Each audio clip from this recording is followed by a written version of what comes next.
And what's up, hockey fans, and welcome to episode number 82 of Marty's Illegal Stick Hockey Podcast. We're recording on Tuesday, June 21st, 2022. We took a week off last week, but I just had a lot going on. Yeah. A lot going on. It was just hard to fit everything in. So I said, well, you know what? You guys deserve a break. So I says, darn it. I says, I'm going to give it to you. I had to finish off the drumsticks. Yes. Well, and you didn't pass out. That's a good thing. I may have. It's unbelievable. I just don't remember. As long as it wasn't when I was on duty. That's Oh, really? Oh, jeez. Oh, boy. But anyways, we got a lot to talk about since we did take a week off. A lot going on in the hockey world that we got to tackle here. But first of all, of course, I want to bring in my esteemed panel. To my left, my trusty sidekick, the man who just makes everything go around on this show, the master behind the scenes, Mr. Dave the Save Warner. How are you, pal? I'm doing great. Did you see the good news? Which one? About the Comets. Oh, yes. October 17th opening? October 17th opening night. And today they announced that Captain Ryan Schmelzer, Merrick Smittens, and Sammy LaBerge have been re-signed. They'll be back awesome. next season. That I missed. I'm so happy to see that. Oh, that's awesome. It is. It's great news. And I tell you, I can't wait for October already because, the way the weather's been up here in upstate New York, it might as well be October. They could be playing hockey outside right now. Exactly. Basically. This is sad. It's Good June Lord. 21st, and I've got a long sleeve shirt on. Yeah. And I've got the heat on. Yeah, I can tell. So, because it's warm in here, isn't it? It is, but you know what, though? That's okay because it's cold outside. I know. All right. Anyway. And coming to us live via satellite from his lair in Annapolis, Maryland, he is the one, the only Drew Bray. Drew, what's happening? Great to see you guys. Lots going on. There is, and I love that hat. I absolutely love that hat. Bringing back the old school. You know what? I always thought that they should never have changed the colors of that logo. Yeah. That silver and black NHL logo, to me, it's orange and black. It always should be. It should never have been changed. And that's it. That's all I got to say about that. Same with the All-Star jerseys. Should be. Oh my God, I know. Conference. I know, right? It's like, why are you messing with perfection? What is going on here? For sure. But anyways, like I said, we have got a lot to tackle today. First and foremost, let's get this out of the way because, of course, it's what's on everybody's mind. The Stanley Cup Finals are going on. We didn't get a chance to talk about it last week because, of course, we were off last week. But now, as it stands after last night, the Colorado Avalanche are leading the Tampa Bay Lightning 2-1. It looked like at first, those first two games in Colorado, the first game was close. The second game was a blowout. And so everybody's starting to think, oh, jeepers, here we go. This might be a sweep. Well, we got back to Tampa Bay last night, and the defending champs showed why they are indeed the defending champs. So, Drew, what did you see out of that game and in this series in general? Well, it's interesting because, I know that I texted you during the game, and I'm like, they don't give the Stanley Cup out after two games when you're holding serve. Basically, you're winning at home like you're supposed to. Right? That's what you're supposed to do. And honestly, I didn't think that first game deserved to go to overtime. I think Colorado should have won it in regulation. Sure. They were a way better team. However, when you're the champs, you do what you got to do to get there, right? Game two, of course, they got absolutely destroyed. But even the start of game three, Colorado was dominating that game early. Yeah. I mean, they had the one goal called off because of the offsides call. But generally, they were controlling the pace of play. And, one of the things that I also had discussed with you is like that game one, it was so soft. I mean, it was 10-ply. Yeah. Nobody wanted to hit anyone, right? I'm like, and that totally favors Colorado's game. Like, if you're not going to lay the lumber into those guys, they are going to have a field day. And I thought that last night's game, I thought Tampa did a little bit better job controlling the physical game. And that's what they have to do to slow this team down. And I think in the past, Tampa was the team that benefited from not playing a physical game because neither of these teams are particularly physical, but someone has to win that battle. Right. Absolutely. Absolutely. I want to go back to that offsides goal that got called back, that first one. Obviously, from the camera angles that we saw, it looked like it was the right call. Mm-hmm. But you know what I wonder? So the NHL has about 1,400 different camera angles set up, especially in the Stanley Cup Finals. Yeah. they have an overhead cam over each goal. My question is, why can't they put like 2 cameras over each blue line? That solves a lot of problems right there. They might end up looking at that, because if you look at baseball, they're now putting enough cameras to call the strike zone automatically and relay that to the umpire in his ear, whether it's a ball or a strike. So you can see that's a more difficult call than just whether somebody's across a blue line. Right. So, right. Yeah, it's more binary with the blue line, right? Exactly. Here it is. Exactly. The strike zone is kind of, and don't even get me started on the K zone stuff. I'm not saying I'm for it.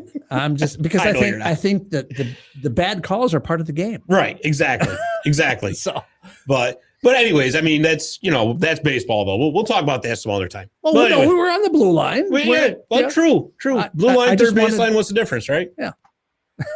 Actually, I'm proud of you because you now know that. A year ago, you wouldn't. What, the blue line? The difference between a third baseline and a blue line. Oh no, God, don't. I was not that bad off. Young Jedi, you are doing good. Do not believe a word he's saying, because that is not true. I was not that far off. But no, I realize that there's costs involved with all that, of course, like with anything. But I mean, because you got to be careful about going like on social media, especially like with offside call, because people can just like cherry pick all these different, take a screenshot and we'll see. But the problem is that was taken at like a 45-degree angle, so obviously the eyes play tricks on you sometimes, right? So I mean, I think just you want to end all this, put 2 cameras up so that you can cover like each half of the blue line, right? Yeah. Go in there, you got all this, you know more about all the pixels and high definition and all that. They certainly can do it now. I think they can do it, yeah. As far as the technology. Although I have to say that just like in general, like the instant replay for stuff like that, like kind of bugs me a bit, because 6 of one, half dozen of the other, that offsides part of that goal had nothing to do with why the puck ends up in the net. Yeah, you know what I mean? It's true. You're right. And and I know that we're trying to play by the rules, but just like Dave just mentioned, when it comes to baseball, like there's something to be said for like the linesman human error. A really close call. Yeah. Right? And it didn't affect play. Ultimately it led to a goal, but let's say that play does not lead to a goal, right? Let's say it leads to a shot into the glass and Tampa clears the puck. Is anybody caring that the puck was actually offside for a second? It's only because there's a goal. Tampa Bay fans do. Yeah. I will tell you that. They cared a lot. Yeah. So I find those calls frustrating, even when they go in my team's favor, just because I'm like, 5 minutes ago when they entered the zone, like they were offsides. And like, but we've been playing all this time. Like, it just gets into a gray area that's weird. You watch, Drew, by the time our kids are our age, because they got the chips implanted into the puck already, they're gonna put some kind of sensor at the blue line, and the puck went, the bell went off or whatever. So, but if that's the case, then that's fine.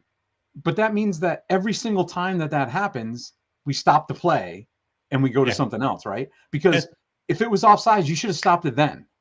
All right, face off comes out, you're on the dot on that side of the ice, and then that's it. Like, don't let me play until I have something really good happen to my team. I know. Take it away. It's like having the rug pulled out from under you. Exactly. But, it's so, like we said, Colorado wins their first 2 at home. Tampa Bay turns the tide last night. Drew, this is kind of eerily like the Rangers-Tampa Bay series, where the Rangers won their first 2 games at home. They look pretty darn good doing it. And then Tampa Bay turns around game 3, and we all know what happened from there. They won 4 straight to advance to the final. So let me ask you a question. Could the same thing happen here? Absolutely not. The Avs are not. I didn't think he was going to. I didn't think he was. It did not take him long to answer that either. I didn't think he was going to do the not part. Right, and the Avs are not the Rangers, right? And I think that, and I'm sorry, because I know the last time I was on here, I kept swallowing Shesterkin's name. I always want to put an extra sh in there for some reason. I want to say I think that's why a lot of people call him Shesty. That's even worse. Anyway, I know, right? Sounds like a cheap soda. Right, that team. Or hooker. I'm not sure which.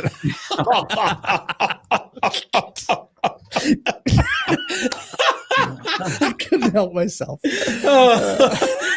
Where's your drum roll, Dave? I'll go with that. There you go. Shot, yeah.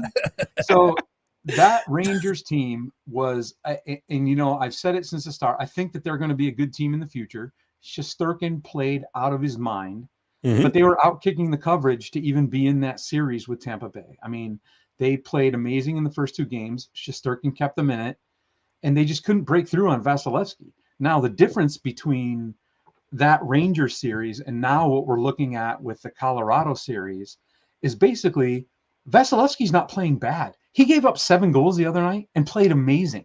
Yeah. I mean, how many one-on-one breakaways did he stop? How many amazing saves did he have? How many amazing saves did he have last night? You know, we talked about that one where it was a rebound and he shot across the crease. Yeah, against JT Compher. Bottom of his skate.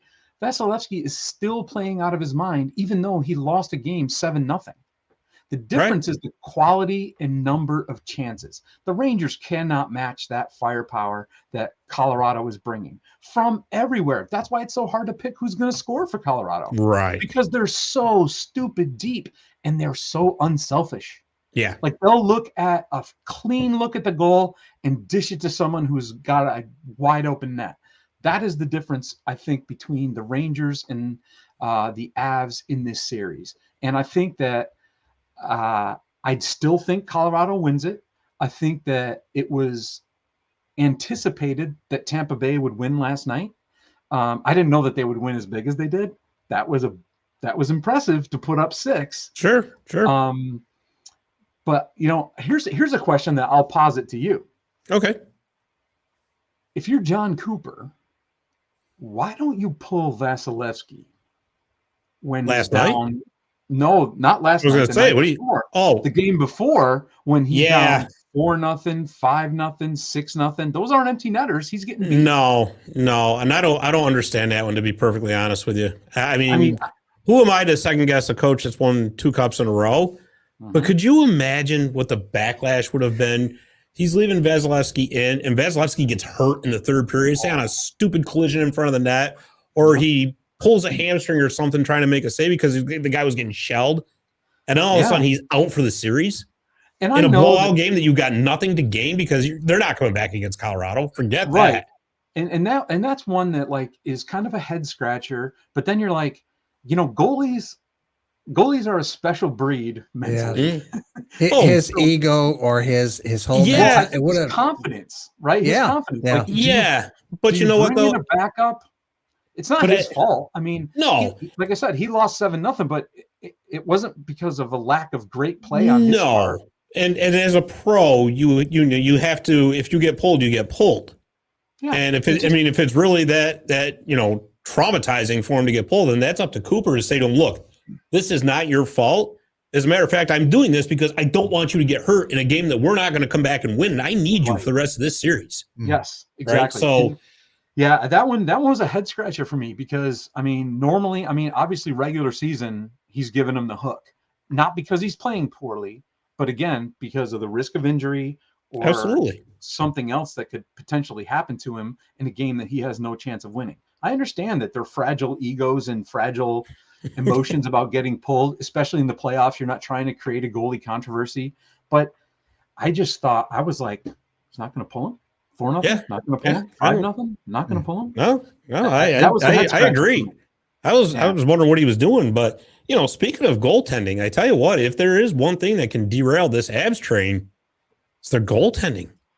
Yeah, you know, it's really funny because just before Tampa started to really put goals in the net last night, I was thinking nobody's talking about Darcy Kuemper. Like, he's having a quiet, decent playoff. He's not, he's not out there, blowing the horn. I'm the greatest goalie ever. He's just solid. He's making the saves he's supposed to save. Right. He's not making incredibly flashy saves like Vasilevsky or Shesterkin did throughout the previous round. He's just solid, but he hasn't really been tested that much, right? Colorado's been so dominant and their defense is so good. He doesn't face a lot of high quality shots. Sure. Generally. But I think you're right. I think that is probably their Achilles heel. I think if you can get to Kuemper, you can stay in the series. And I wouldn't put it past John Cooper to have his boys just say, hey, we're slinging it on net from everywhere. Yeah, I agree. On net. I agree. And, hindsight is, of course, 2020. But, I was talking about this at the trade deadline, a few months back. Don't you think Marc-Andre Fleury would have been an awful good fit for the Colorado Avalanche? Yeah. And really, it cost the Wild a first-round pick to get him. So if you're the Avalanche and it's Stanley Cup or bust, all right, so you're giving up a first-round pick. Well, it's almost like a high second-round pick. Yeah. Right? So, what's the difference? If that's what you need to get over the hump, yeah. But again, it's all hindsight's 2020. One last thought on this series, and then we'll move on. The Devin Tays hit on Nikita Kucherov, dirty or not? Because there's been an awful lot of back and forth on social media about that today. I don't know. Is it any less dirty than Corey Perry kneeling on the dude's ankle to get up? Right? At least that play happened in the course of a hockey play. Exactly. People are playing hard in the finals. I'm guessing during the regular season, he probably would have faced some supplemental discipline, but because it's the Stanley Cup Finals, I don't think that he probably will. No. It looked like they got tangled up. Yeah. Really. And so, yeah, I believe that the discourse is warranted. Like, I think that there's probably, people who are like, especially if you're a fan of one team or the other, you're going to come down on that really hard, one side or the other. For me, I'm like, it's playoff hockey. Like, yeah, it didn't look like he really did it. Again, from that angle, it looked like they got tangled up. And the reason anybody is making a big deal out of this at all is because Kucherov ended up leaving the game, even though he was able to get up and go after Tays. Yeah, exactly. So I don't know exactly just how injured he really is. Yeah, but that was something like all of a sudden you have to limp off the ice, yet you're chasing someone around the ice. Yeah, and then just before that is when he went and he hit Josh Manson Kucherov hit Josh Manson from behind and put his head into the board. So. Yeah. This whole, that was a dirty hit on Cooch. You know what? You might want to slow down a little bit on that, okay? Exactly. Just, accept it as playoff hockey and move on. So let's close this out. Drew, you're saying Colorado pulls this off. 6 games? Yeah, that's what I'm going with. I'm still thinking 6.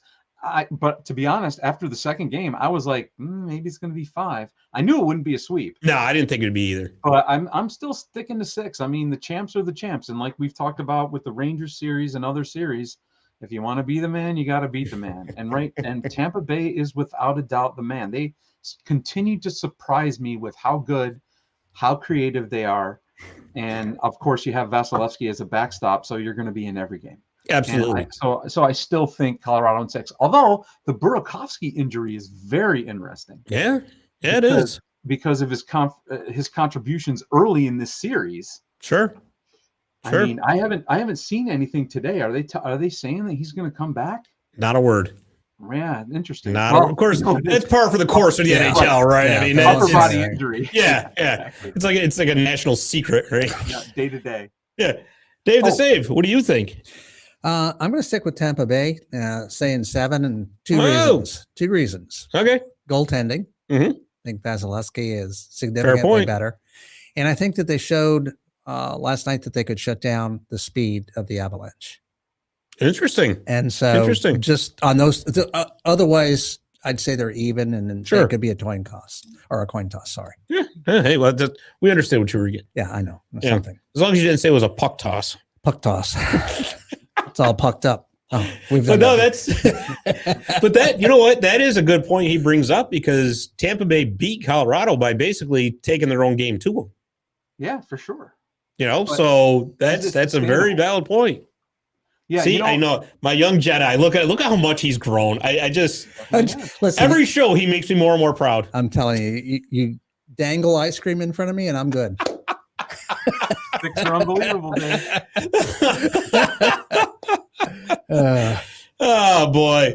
Well, moving right along, guys. Wait, what do you got, Scott? What's your prediction? I said Colorado in 6. You're still sticking with it? Yeah, I'm sticking with it. Wait, I want to back up just a second. Sorry to slow the train down. Going back to the previous series, because we were off last week, I thought for certain that we were going to hear that Panarin was nursing an injury because of how because of how invisible he was in that series. Yeah. Oh, you're right. And you're absolutely right. It turns out he wasn't. No, he's just bad. No, and for the first time ever, I've heard a little bit of grumblings from Rangerland about, well, maybe he's not worth $11 million a year. Yeah, well, I mean, coming in, he definitely was. I mean, he was, from Chicago to Columbus to here, sure. He was a superstar, a sniper. He was involved. The puck would find him, and he was absent during that series. Honestly, that could have been the difference maker, is if he had stepped up and played well. And I was shocked to find out that he was not nursing an injury. Because you get that report the day after, and you're like, oh, this guy's playing on a broken leg. This guy's got his arm in a cast when he's not at the rink. Yeah. And Panarin was like, no, I'm fine. That's bad. That was just terrible. Sorry. It's all good. Just something to keep an eye on there in Rangerland. I'm still making $11 million a year. I'm good. Yeah. Anyway, sorry to derail. We can go. No, back. You're good. No, I'm actually glad you brought that up, because it is a good point. It really is. But tonight, guys, is the rest of the NHL Awards Show. They've already announced like half the awards, but tonight's the big ones coming to us from Las Vegas, Nevada. We're going to concentrate on 4 of the awards because, like I said, they've already announced the Jack Adams, the Lady Byng, the Selke, the Masterson, a few other ones. For one thing, I want to ask you guys, because they always used to do it all one night. Yep. Do you like that, just kind of stringing it out and then having the big guns, so to speak, go on one night? Or would you rather have it all together? I would definitely rather have it all together, but I would also rather not have it during the playoffs. Yeah. Right? Would you wait till after, or what would you do? Until after in the summer. Yeah. And I mean, give these guys, especially the guys who are going deep in the playoffs, give them a chance to get out, play a few rounds of golf, just relax. Sure. And then invite them all back to Vegas. They're going to have a great time. They're going to bring their families. They're going to see their buddies. Yeah. I think that makes a lot more sense. And let's do all the awards. I do not have to see. Me too. I do not have to see Patrice Bergeron win another Selke. I know. We're just voting. We're just checking a box at that point, right? Yeah. Did Bergeron do anything this season that made him stand out as a defensive player? Yes, he's consistently consistent. Right, both ways, but at this point, it's do you remember the Eddie Murphy movie where he ran as political office based on somebody else's name? No. He ran as somebody named Jeff Davis, who Jefferson Davis was the guy who ran before, but he just did it on name. I think people just see Bergeron's name on the ballot and just check the box. Yeah. Who else is it? I think I remember that movie. Yeah. I don't remember the name. But right. Yeah. You're just like, honey, who do we vote for in this race? Oh yeah, Bergeron. Yeah. Because now everybody just wants to know who got the second most votes in the Selke. That's all everybody wants to know. So it gets a little ridiculous with some of the awards. I mean, some of the other ones are a little more interesting. You look at the Jack Adams, and you're like, where's John Cooper in that mix? Clearly he is not just a great coach, but he is making adjustments so that his team wins. Mm-hmm. He has this attitude, it has really impressed me during this playoffs. He's not a panicky guy. He makes changes to get his team to win. Gallant makes sense being in there for what he had done with that Rangers team to turn them around. They thought they were going to be in the midst of a middling rebuild. I'm going to disagree with that 120% as far as the rebuild goes. I'm not saying that Gallant didn't deserve to be in the mix. Right. You've never believed the rebuild. No, let's be completely honest here, right? I know that's the fun narrative, right? Oh, well, the Rangers were in a rebuild and they went to the conference finals. Baloney. The rebuild was over as soon as they brought Panarin in. Rebuild over. And then Adam Fox winning the Vezina the Norris Trophy last year. Yeah. Okay. Yeah. So now you've got Panarin, you've got Fox, you've got Zibanejad, who is a legit number one center and a star in this league. Okay. Kreider, veteran presence. Exactly. Okay. You have got a lot of players on that team that would definitely be more than welcome on other teams. Don't tell me that team wasn't going to contend this year for at least for a playoff. I'll tell you what. There's no way.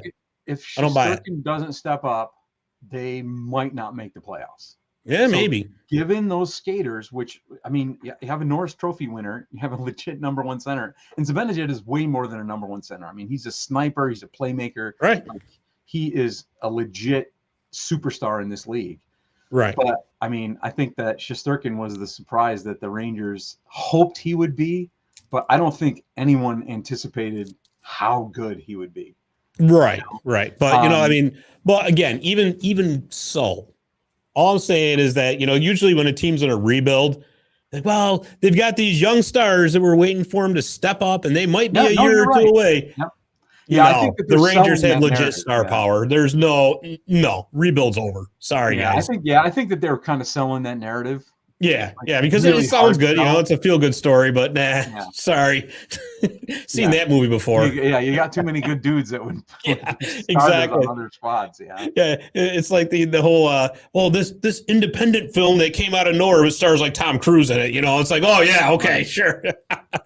But anyways, so since we got the awards show set up the way it is, like I said, 4 of the big ones are going to be announced tonight. So I figured it'd be kind of fun if we went ahead and jumped the gun and picked our own, because we're about 4 hours ahead when they're going to do it, right? So let's start with the Calder Trophy. Now, the Calder Trophy is awarded to the Rookie of the Year.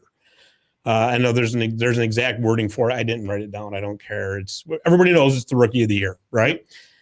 And the finalists are from the Detroit Red Wings, defenseman Mo Seider.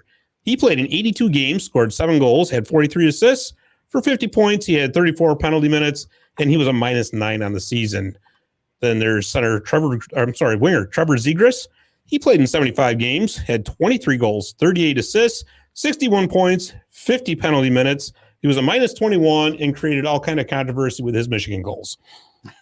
And last but not least is forward Michael Bunting of the Toronto Maple Leafs.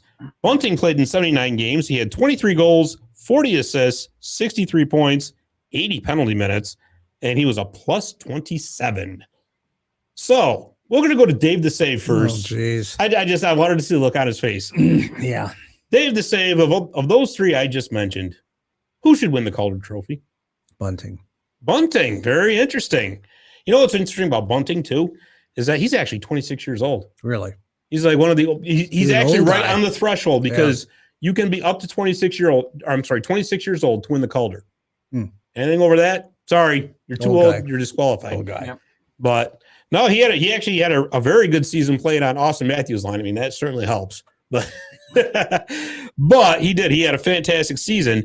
Drew, who do you think? All right. So I think Bunting is the friend of the prom queen. I think that his numbers tell you that he should win the trophy. But again, I'm pretty sure that I'd be +20 if I were playing a full season on Austin Matthews' line, right? A friend of the prom queen. I love it. Yeah. I like Zegras because of his numbers. And you know what?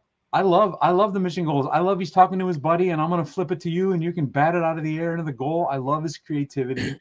I'm sure you probably hate him because you're a Kings fan.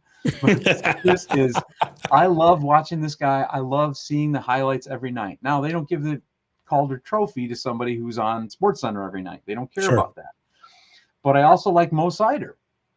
Like, if you watch his play through the neutral zone and in the defensive zone, this guy is a player. I mean, he plays like a veteran.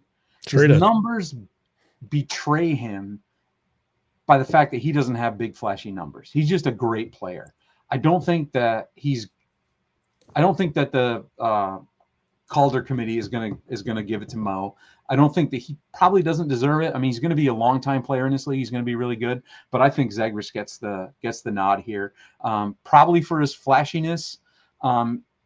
And Bunting only doesn't get it because he's not flashy. He's the opposite. Right. Although his plus, what was it? +26, +29. Well, let's see. He was a +27. Yeah. I mean, that's impressive. But I'll go back to the days when the Capitals' Jeff Schultz led the league in plus-minus. Yeah. Plus-minus doesn't mean much anymore. That's right. I mean, that's impressive, but I think Zegras gets it. Okay, so that's writing this down, these picks down. Actually, you don't have any paper. That's right. What you got? That's right. Okay, all right. I'll write it down. Fine. Yeah.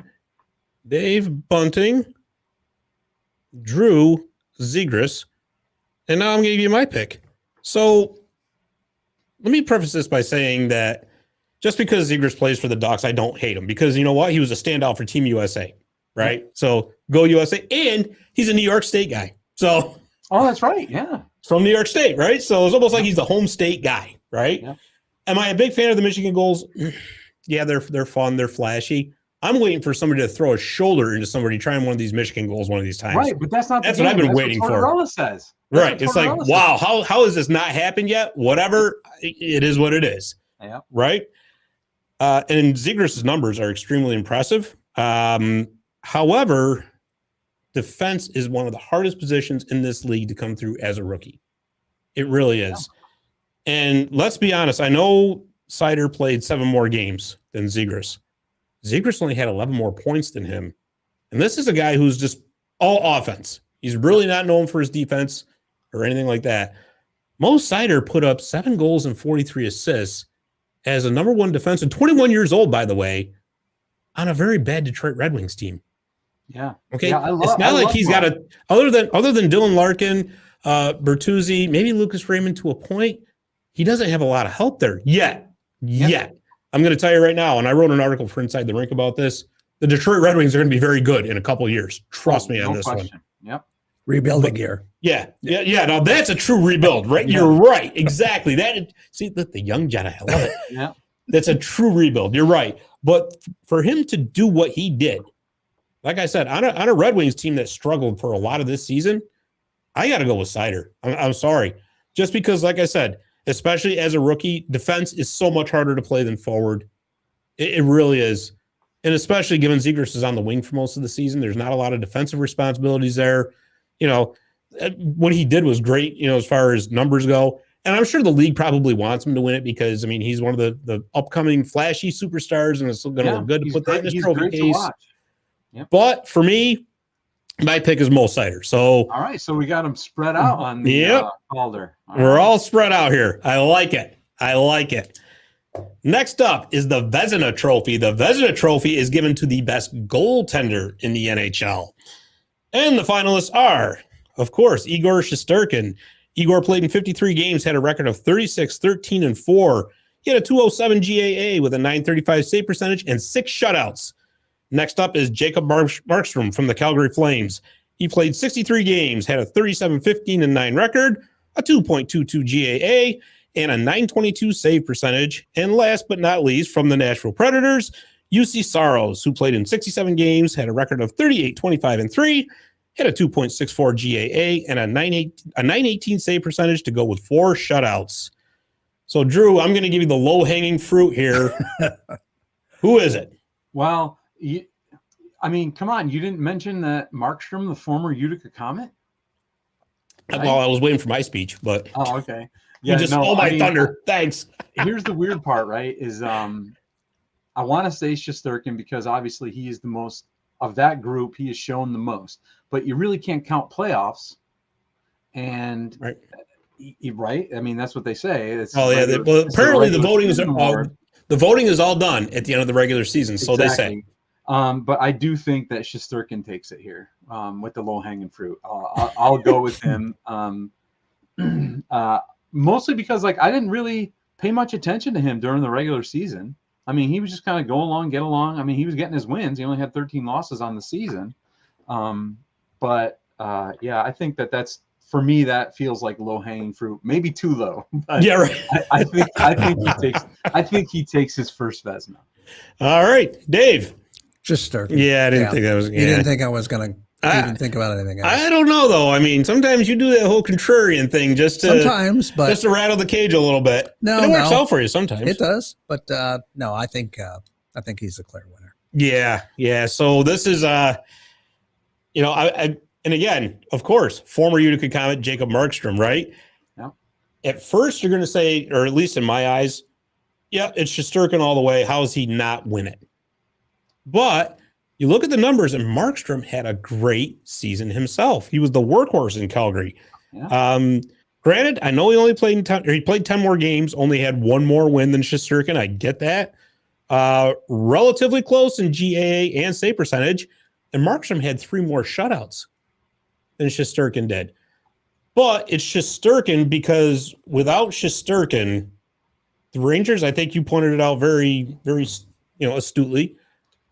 I still think they would have made the playoffs because I don't think Alexander Georgiev is that bad of a goaltender. Right. But I mean, and actually they were able to keep Shesterkin relatively fresh too by not playing him as much. Yep. Even though for a while I think he played like 20 straight games, but I do believe he was injured for a little while too, as far as I can remember. But yeah, it's going to be Shesterkin. I mean, all the talk that he got basically, and it doesn't help that he plays in the biggest media market in the world. Well, that's the big thing, right? So Markstrom toils in the West in Calgary. Yeah.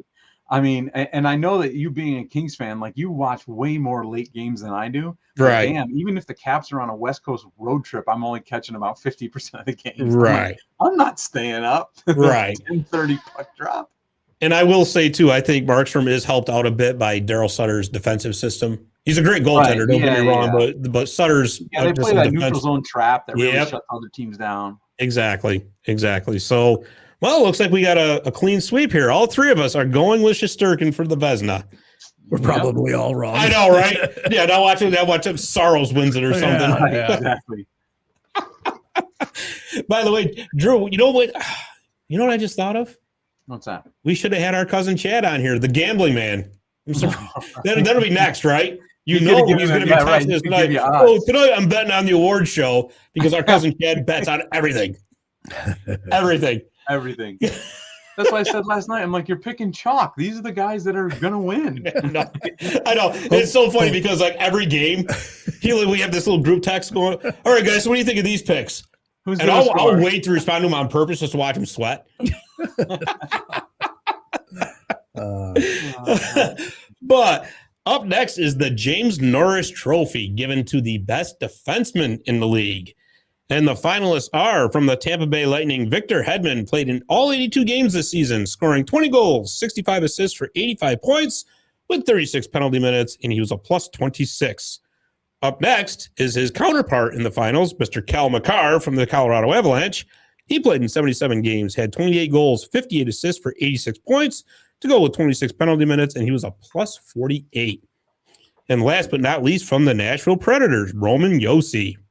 He played in 80 games, had 23 goals, 73 assists, 96 points with 46 penalty minutes, and he was a plus 13. Dave the Save, impart us with your pick, would you please? I channel the force. Yes. And I say Hedman. Ooh, Hedman, going with the old veteran. All right. I like it. Why? I've not watched the other twos very, very much. Hedman I've watched, and I just like how he plays. There's something about him. That's fair. I mean, leadership. I'll tell you. Well. I'll be honest with you. I didn't realize he scored that many points this year until I actually looked it up for this. I'm like, I mean, and you know what? And he played a full season, which is very difficult to do in the NHL, especially playing defense. Yeah, exactly. Drew, who's your guy? Cal Makar is the best defenseman in the league, bar none. I know he's young. He's a phenomenal player, like absolutely phenomenal. I love watching him. I love to watch the guy skate. Not only does he play amazing offense, look at his defensive prowess. He is also a shutdown defenseman as much as we talk all the time about defensemen either being a puck-moving defenseman or a stay-at-home defenseman. Makar does both. His speed overcomes everything. That being said, he's not going to win the Norris. It's going to be Josi. It's going to be Josi because that was ridiculous. Because Nashville runs their offense through a defenseman, and so this is no slight to Josi. I mean, he's a great player, but just the way that Nashville's system works, he's going to get a lot of points and he's going to get a lot of recognition for the way that he plays. And I think that Josi wins the Norris over Makar, and I think that Makar is going to have Norris trophies in his future that are going to fill his closet at some point if he stays healthy. But I just think that it's not his year this year. I think if you were to count the playoff stuff like we talked about before, that he probably would make it a lot closer race, but I think Josi wins it. Yeah, I got to tell you, I think Drew and I are on mind melt here because you basically said that everything that I was going to say. Cal Makar is a multiple-time Norris Trophy winner in the very near future. Yep. Let's not kid ourselves here. But the very fact of the matter is Nashville's offense would be nothing without Roman Josi. Yep. Nothing. And he plays a very, very good defensive game as well. Yeah. Right. And as impressive as Victor Hedman's 85 points are, as impressive as Cal McCarr's 86 points are, you know what? Roman Josi's 96 points are just a little bit better. Yeah. And for the simple fact that he, like I said, he is the driver of the offense on that team. And just like I said, that the fact that he's very good in his own end, it's got to be Josi. I mean, I don't. Yeah, and and it feels like the sexy pick is Makar, but nah, it's Josi. And I think that that when we talk about those delineations between defensemen, puck moving or stay-at-home defensemen, I think that people use that to slight someone's defensive ability. And I think that Josi is as good defensively as anyone in the league, and also has the ability to, run the offense. So, I mean, It's definitely not a slight to him to call him a puck-moving defenseman as opposed to a stay-at-home defenseman, but he's still a great defensive player. Yeah, no doubt about it. All right. I feel left out in the cold. No, this is just, you know what? You never know. This might be the one. And Dave, to your pick, honestly, I think that these the voters, they get tired of people. And I think that Hedman's been in the mix for so long. Because he's too much of a veteran. Two cups. I think that people are like, this guy's got a lot of trophies. Yeah. You know what? I think there's a lot of truth to that. Yeah, and I think that the committee's looking for some, that they're going to vote for somebody new, which is why maybe Makar sneaks in and grabs it, but I just don't. I'd have a hard time voting for Makar over Josi this year. I mean, and I'm a giant Makar fan, so. Yeah, absolutely. But you know what, Drew? That's a very good point. I think you're absolutely right. That there's years where they just we have, almost like with Bergeron in the Selke, right? Yeah, exactly. We're just going to vote for him because that's who we always have. And then all of a sudden somebody comes along that puts up comparable or maybe even a little bit better numbers. Like, whoa, we've got a choice this time. Somebody's different. That's Imagine that, right? Right. Freshness. Yeah. It's like when you have drumsticks every day for 2 weeks and then you get We've got a sugar buzz. then you get like popsicles or something. Yeah, there's a sugar buzz that just won't go away. All right. Last but not least, the Hart Trophy. The Hart Trophy is given to the league's MVP, most valuable player. You know what I always found interesting about this? It's the Hart that it's not spelled like Heart. It's like Bret the Hitman Hart. I always love that myself. But anyways, sorry, old wrestling reference there for you, pal. But anyways, didn't get it. I'll send you a video. Okay.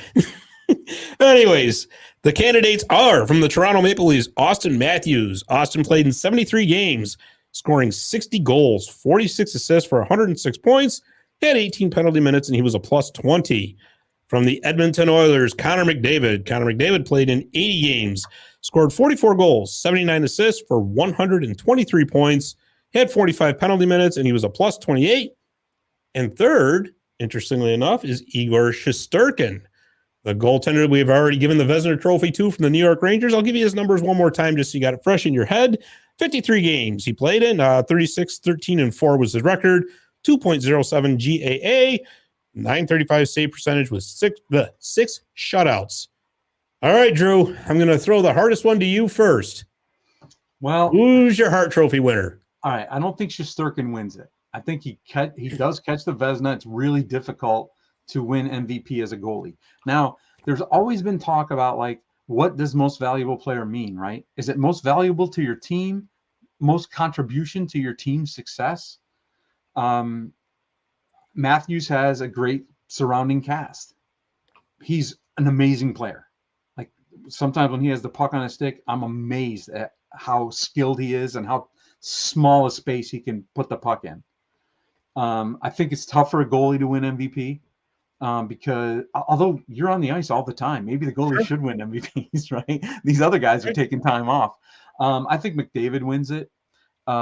Imagine the numbers that McDavid would put up if he wasn't splitting all those big time points with Draisaitl. Right? He is as unselfish a player as he is a sniping goal scorer. I mean,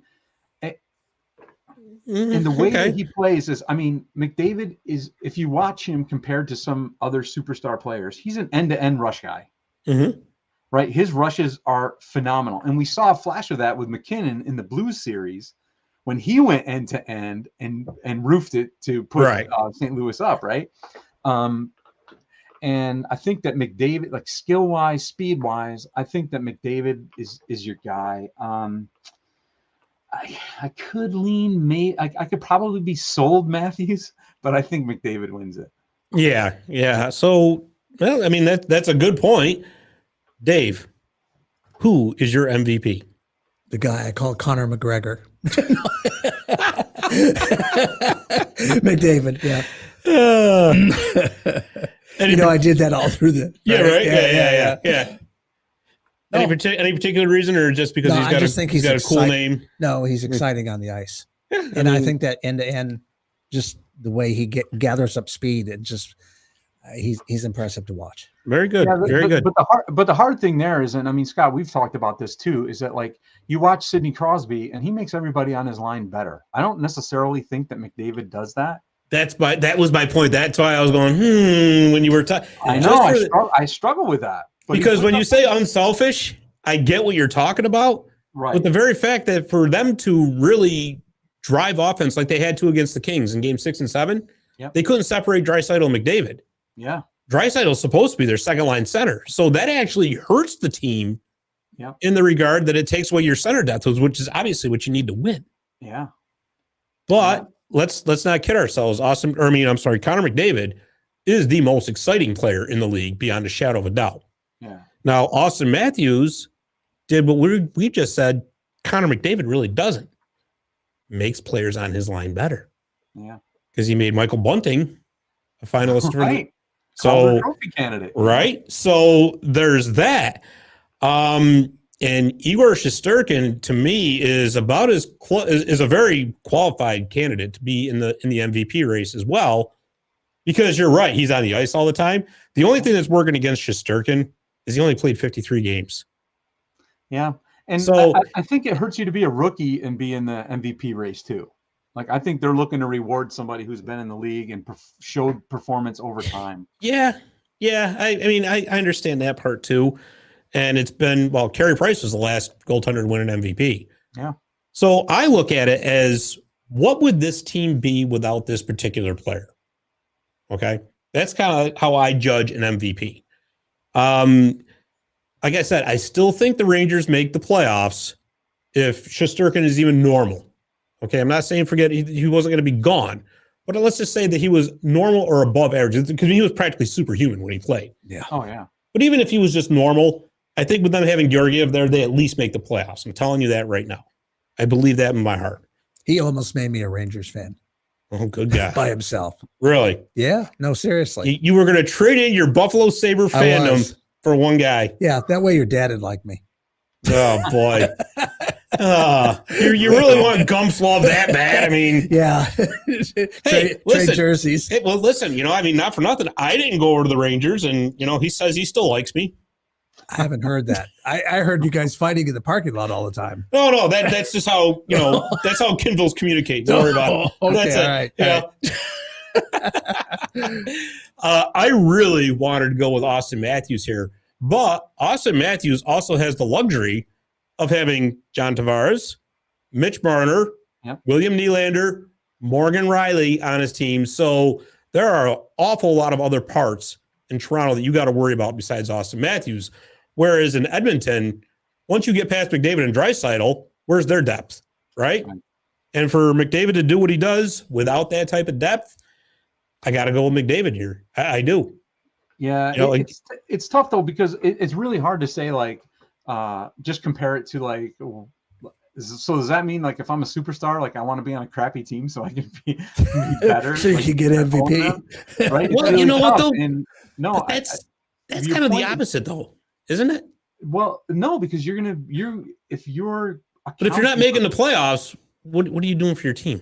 Right, but if you're accounting for 40% of your team scoring, then who's more valuable to their team than somebody who's doing that, right? Right, that's true. It's a combination of things, right? It's a combination of also success of the team generally, And does it hurt Austin Matthews that he has Mitch Marner on his line? Oh, no. It certainly No, helps him. But does it hurt him in an MVP voting situation? Right.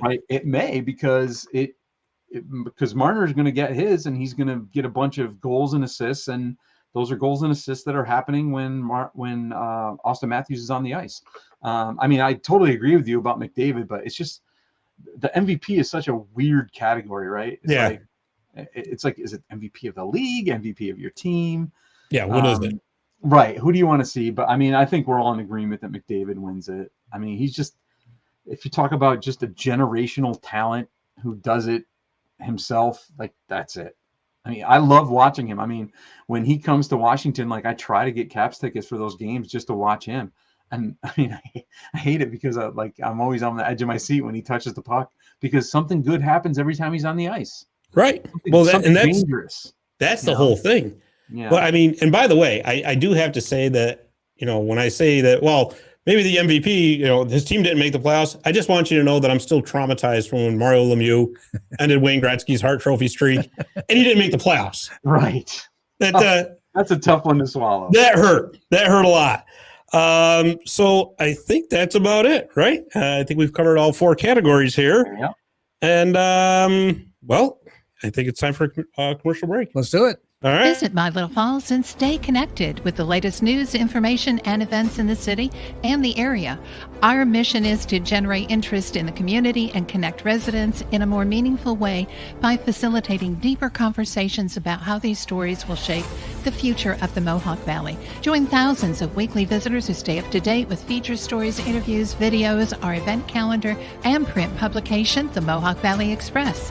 It's about timely local news for the community, keeping citizens informed about important issues, telling about the people who live and work here, and giving locally owned businesses the opportunity to reach a very targeted audience of locals and tourists alike. It's a whole new form of media-rich content developed specifically for today's mobile lifestyle and listeners. You can download our iOS app in the iTunes Store, listen to our country music streaming radio station, or sign up for a weekly newsletter. Stop by today at mylittlefalls.com.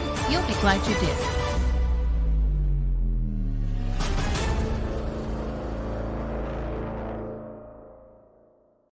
By the way, if you're watching on the YouTube, you'll notice I was looking down. Oh, I forgot to get a breakaway trivia question put together, and I was trying to stall. And I thought Dave was going to say something. I was like, let's go for it. He's like, let's do it. I go, wow. I saw the look on your face. What, you didn't want me to do it? I'm like, oops. Well, that's all right. All right. So, anyways, we'll say breakaway trivia for next week, I guess. So, Drew, the coaching carousel continues in the NHL. I think we've gone through all of our firings, and now we're getting some hirings. 3 interesting ones since the last time we've talked. John Tortorella is back in the league with the Philadelphia Flyers. Bruce Cassidy, who was unceremoniously dumped by the Bruins, has landed with the Vegas Golden Knights. And today it was announced, well, those Vegas Golden Knights, they fired Pete DeBoer, but he's now the Dallas Stars head coach. So let me ask you a question. Which of those 3 coaches is going to make the biggest impact next season with their team? Well, I think it's interesting. I love the Tortorella hire in Philly. I had read some reports that they had offered Barry Trotz up to $7 million to come to Philly, and Barry didn't want anything to do with that situation. I think the ownership group in Philly has a lot of problems. I probably wouldn't want to go there to coach. But just from an entertainment standpoint, I love Torts to Philly. That is a great personality match. He is the hothead, fiery, just insane. Listen, if he doesn't win a Stanley Cup, he's going to have a heart attack and die. Like, that is just how it's going to go. But I'm here. I am here to watch that circus. I love that guy. I think who's going to have the most impact? I think that Cassidy puts Vegas over the top. And I really, interestingly enough, I wish that we were talking to your In the Rink buddy, who's the big Bruins fan, because they had talked. Apparently, Cassidy had talked to management the week before, and they said, "Hey, you're not going anywhere. You're still going to coach this team." And then a week later, they're like, "Nah, Yeah. You're gone. The You're GM done. is like, no, you're gone. No, I think that Cassidy is a competent coach. I think that they have a great roster in Vegas. I think that DeBoer probably lost the room at some point, as they say, right? He's been there for a long time. They didn't get the big breakthrough to win it when Gallant took them to the finals. But I think that Cassidy is going to provide that rudder that's going to steer the ship straight. Now, the DeBoer to Dallas thing is kind of interesting. I don't know a whole lot about the Stars organization generally. I know that they have some talent. Right. I mean, they have how many number one picks? You got you got Jamie Benn there. They have some players. I think you might have too many veterans for DeBoer. I think one of the reasons that he was successful in Vegas was that he had some young players that really looked up to him, that he was shaping. But I have no idea how he's going to do with that veteran group in Dallas. It's going to be interesting. Yeah, that's a curious pick, to say the least. But as much as you want to, bust on Pete DeBoer, he has taken 3 teams to the Stanley Cup Final. Yeah, he's a great coach. So I mean, you can't deny that he's a great coach. Tortorella, you're right. That's gonna be so much fun with him in Philly. I am here to watch that. I want to see the picture with him and Gritty. That's what I want. Oh my God. I don't want to see him and Gritty brawl. and he has no patience for that kind of stuff. No, not at all. So great. Not at all. So great. Even though I will say Torts has got his work cut out for him. He does. Because that's really that Philly's a team that's going to be just in full blown rebuild mode. Yeah. And Torts is one of those guys that he can get on his players' nerves quick. It's all or nothing with Torts, right? Yeah. I mean, I love him. He speaks his mind. He doesn't care what anybody thinks. What he says is fine. Yep. But his players either completely buy in or they're completely ready to launch him out of the room. Right. And it usually is within about a year. So I almost wonder if this isn't almost like a stopgap. You know what I mean? So, okay, well, we don't really see anybody out there that we really wanted since Trotz told us he's not coming here. Let's bring in Torts and we'll reevaluate at the end of the year or at the end of next year. Right? It's not surprising to me that Trotz did not go to Philly, because he's pretty much already said, I don't want to coach too much longer. I want to go into a front office role, which is why I still think he's going to wind up in Winnipeg. I'm telling you, I think so too. I read that he just bought a house in Nashville where he coached for a really long time. And you mean he didn't have one from then? Yeah, exactly. And I also know that Trotz has a special needs son. So, really? I didn't know that.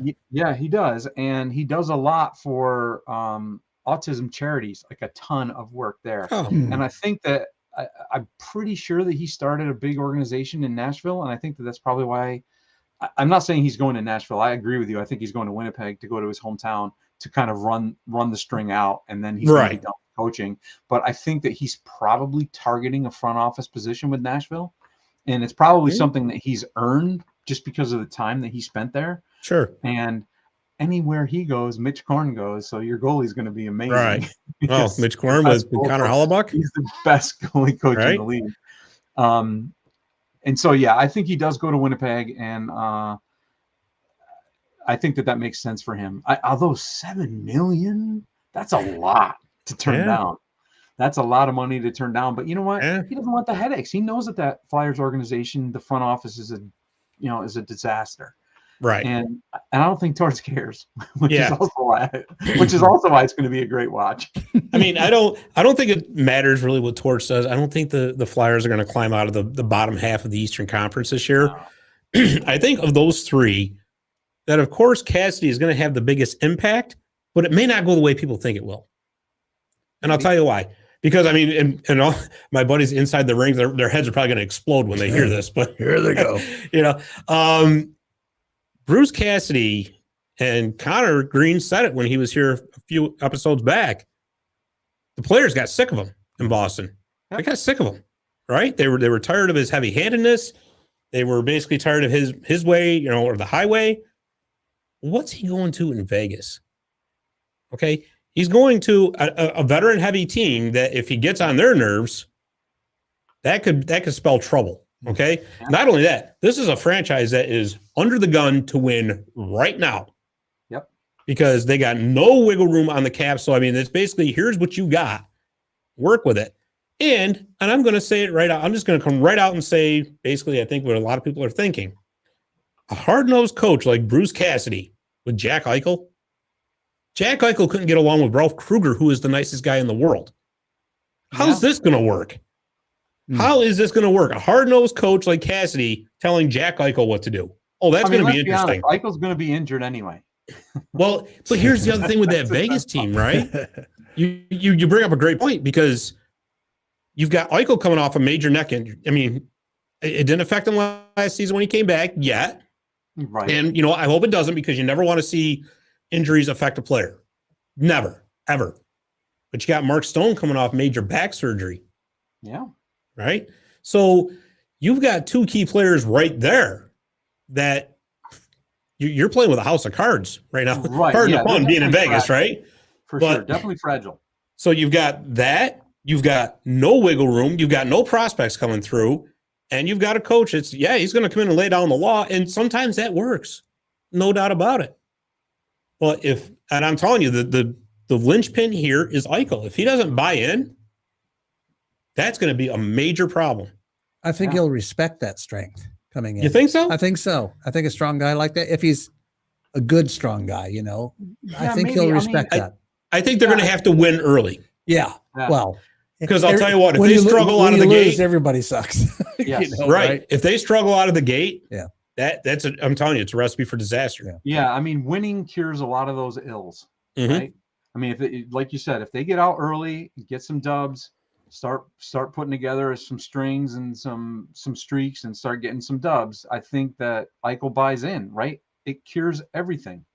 As long as you're winning, it cures everything. And when Cassidy started to lose the room, honestly, that Bruins team was on the decline. I don't think it had anything to do with Bruce Cassidy. I mean, they had a bunch of older dudes that were, you still had, great players. Pasternak and Marchand, as much as I hate him, is a great player. Right. And a healthy Bergeron, which he hadn't had for, he's been in and out of the lineup for the last couple of years. Sure. But that's a veteran group. And you're right. They've been playing together a really long time. I don't think that they want to deal with somebody yelling in their face to get at it. You have to be here a half hour before the game. You have to be on the bike. Right. No, these guys are veterans. They know what it takes to win. Like you said, to be perfectly honest with you, I thought Cassie might have been a better fit in Philly. Interesting. Yeah. You got a younger squad like that. Maybe that's what they need, somebody to come in and lay down the law, right? Yeah. Torch is going to lay down the law too. Yeah, no doubt. Like I said, I'm glad that they're in our market, so we're going to see Phil. We're going to see happen on a nightly basis. Great, it's going to be awesome. It's going to be awesome. I don't think they're going to win. I think Philly's a long way from winning. Oh yeah, there's no doubt. If Torch gets him winning, he's going to be a god in Philadelphia. Oh yeah. Oh no doubt, no doubt about it. But no, like I said, seriously, I think that that Bruce Cassidy in Vegas is, and this is a very unpopular opinion, but that could seriously go south in a hurry as well. I agree. I think that it's not going to go medium. It's either going to go it's all or nothing, or it's all or go nothing. Down in flames. Yep.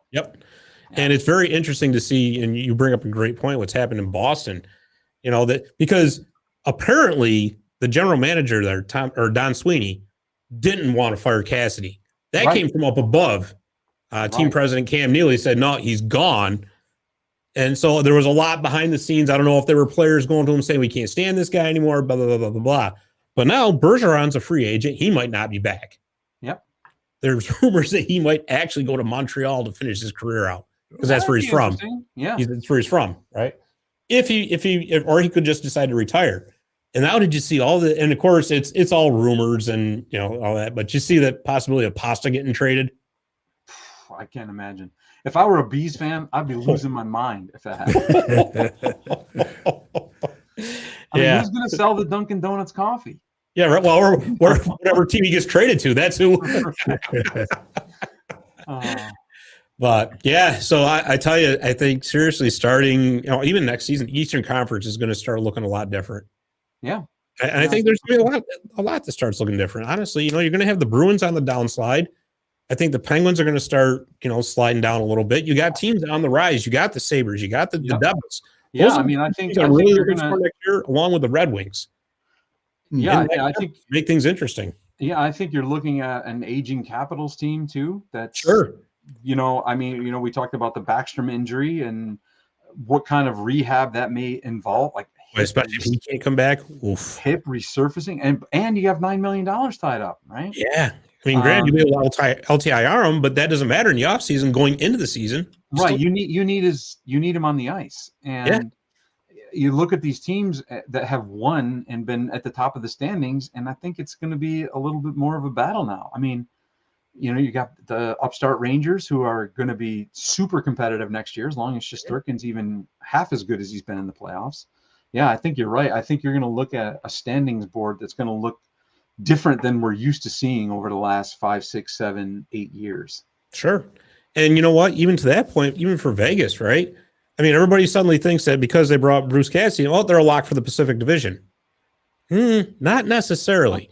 If Edmonton can manage to get themselves better, get some defense and some goaltending in there in the offseason. Yeah. Right? Yeah, I think Edmonton's just a few players away from like going a much deeper run. Not to be a homer or anything, but nobody expected the Kings to pull off 99 points this year, and they're loaded with young talent. Vancouver's getting better.